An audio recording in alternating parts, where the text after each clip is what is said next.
Hi, how are you? So, as a habit of mine that I formed when I first started this channel quite some time ago, is I try to answer questions or comments in a video wherever I can. And one came to me the other day about someone refusing what they thought was unsafe work. So, what I thought we'd do is let's have a look at the comment and discuss what unsafe work actually is. The comment came in, and the viewer says here, NB Canada, my last job told me that I had to drive the company truck with the trailer attached. I've never driven in my life. I don't have my license. It was on main roads with tons of traffic. I put a stop to it when I felt it had to be, which caused me to lose my job multiple times. I'm not putting the safety of the public at risk so I can make a bag of dollars. I know this isn't got anything to do with the post, but I'd really like to see what you have to say if you were in my situation. Well, okay, fair enough, but let's not look at what I have to say. Let's first look at what the province of New Brunswick has to say, and I'm of course assuming that NB is New Brunswick. And what it says here is it's against the law for anyone to force you to do work you think is unsafe. If you're asked to perform an action and you have reason to believe that this action is likely to endanger you or a coworker's health and safety, you have the right to refuse. Employers cannot terminate an employee because they refuse to work in dangerous conditions. However, if you want to look just before the highlighted part, you will notice this line. You are also responsible for following all workplace health and safety rules and asking questions if you don't understand something. That's a key point here that we have to understand and consider.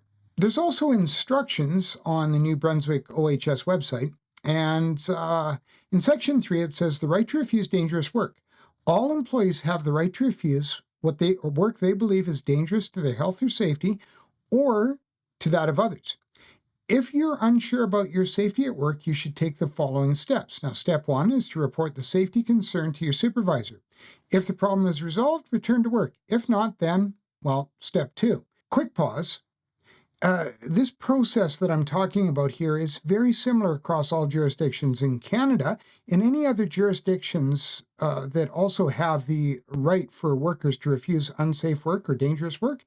It's fairly similar as well. Step 2 is to report the matter to the Joint Health and Safety Committee or to your safety representative. If it is still not resolved, then, well, move on to step 3, which is to call WorkSafe New Brunswick and explain the situation, and only return to work if the situation is no longer dangerous. It also says in all cases you should stay at work until your shift is finished. Certain conditions do apply, and all those involved in work refusal must follow a process. So this all begs the question too as well is, what is unsafe or dangerous work? So let's look at what constitutes dangerous work in most jurisdictions.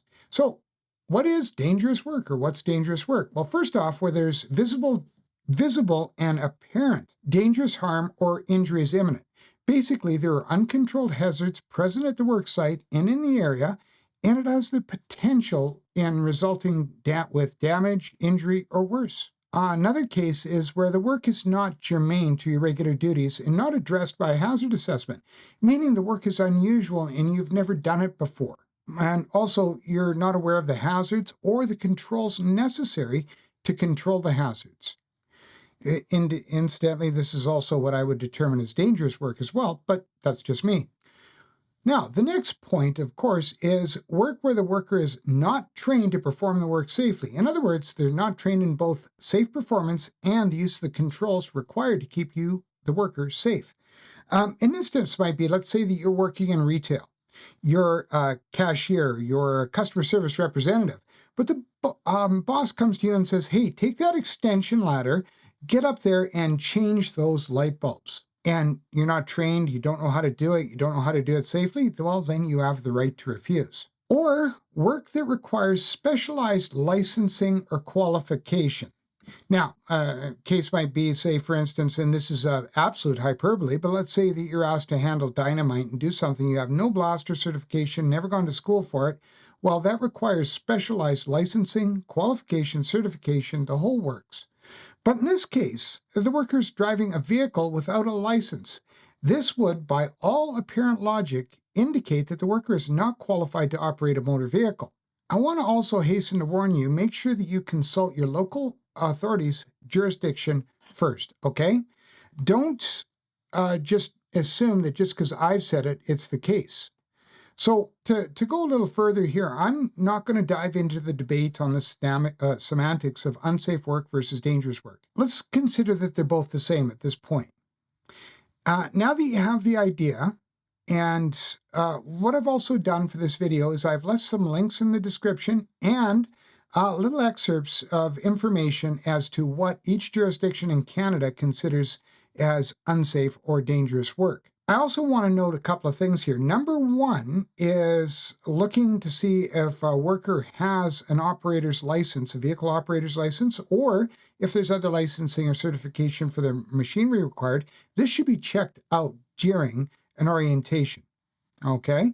And I'll leave a link down below for a recent video I did on new worker orientations. Now, the other thing is, if you're a supervisor, there's a right way and a wrong way to deal with what you see as a worker behaving in an unsafe manner or performing work unsafe. So what you can do is you can have a look at this video up here for that. In the meantime, though, I want you to remember, sometimes you're asked to perform tasks in an unsafe manner, or you might outright choose to work in an unsafe manner and get the job done. True leadership isn't finishing quickly or ahead of time or early. True leadership is working safely and then getting home to those that matter. So do that. Show leadership, work safely, and provoke safety as a result, okay? Take care. Bye for now.